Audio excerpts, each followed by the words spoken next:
Hi everyone, today is January 30th, 2021, and I read Genesis chapter 30. I have a lot of things that I want to share today, so let's go ahead and get right into it. We know from yesterday's chapter that Jacob married both Rachel and Leah bore him 4 sons while Rachel was barren. Today's chapter opens up with Rachel being jealous or envious of her older sister, and this leads them to a battle of who can bear more children. They even give their servants to Jacob as wives, and Jacob ends up having a total of 11 children. 8 from Leah and her servant, and 3 from Rachel and her servant. Out of this whole first section of chapter 30, verses 14 and 15 really stood out to me. In the days of wheat harvest, Reuben went and found mandrakes in the field and brought them to his mother Leah. Then Rachel said to Leah, "Please give me some of your son's mandrakes." But she said to her, "Is it a small matter that you've taken away my husband? Would you take away my son's mandrakes also?" Here, Leah basically tells Rachel to stop taking away what's hers. I had this Korean TV program that I used to watch where parents come with concerns and worries about their children, and professionals who work in the child development area provide them with solutions and answers. And in one of the episodes, they came across the topic of how do I teach my child to share? One of the professionals there said, you first need to teach the child of what is theirs, and with the acknowledgement of this is my possession, then comes true sharing.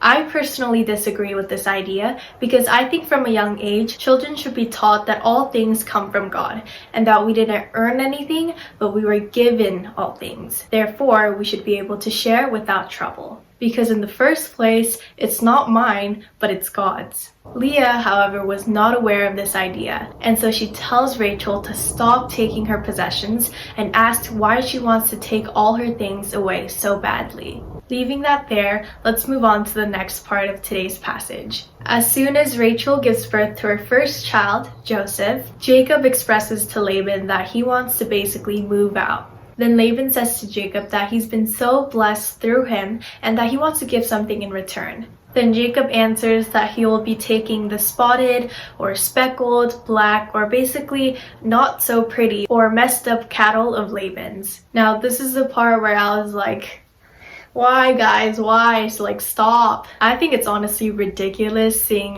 grown men trying to trick each other and keep more for themselves. But Laban, not wanting to give Jacob anything, he sends away all the speckled or defected cattle to his son's house. Then Jacob goes another step ahead and breeds all of the strong and healthy sheep of Laban's to be spotted so he can take them. And not only that, he breeds all the weak sheep to be white, to be Laban's.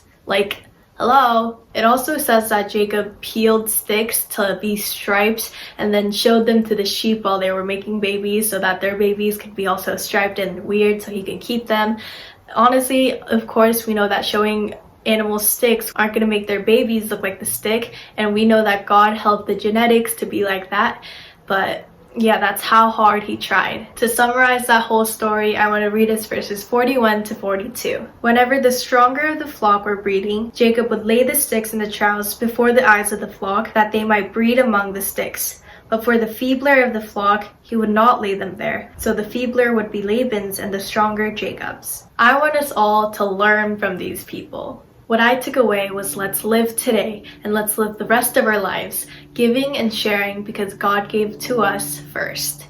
And let's not have the mentality of how can I get more, how can I keep more, but let's trust God, our provider, that he will give us more when we care about those around us. Well, that is it for today's journey. That was the 30th day of JBJ, and I'm so happy and I'm so thankful. And today's message was really good too. So I hope that reached out to you, and you can watch yesterday's video up there. And I'll see you guys tomorrow with Genesis chapter 31.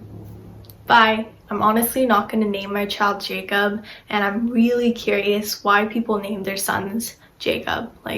So far, the Jacob that I've seen hasn't done anything good in God's eyes, and he's a cheater. But I know all people make mistakes, and I'm probably like that in some aspects too, so let's not hate on people.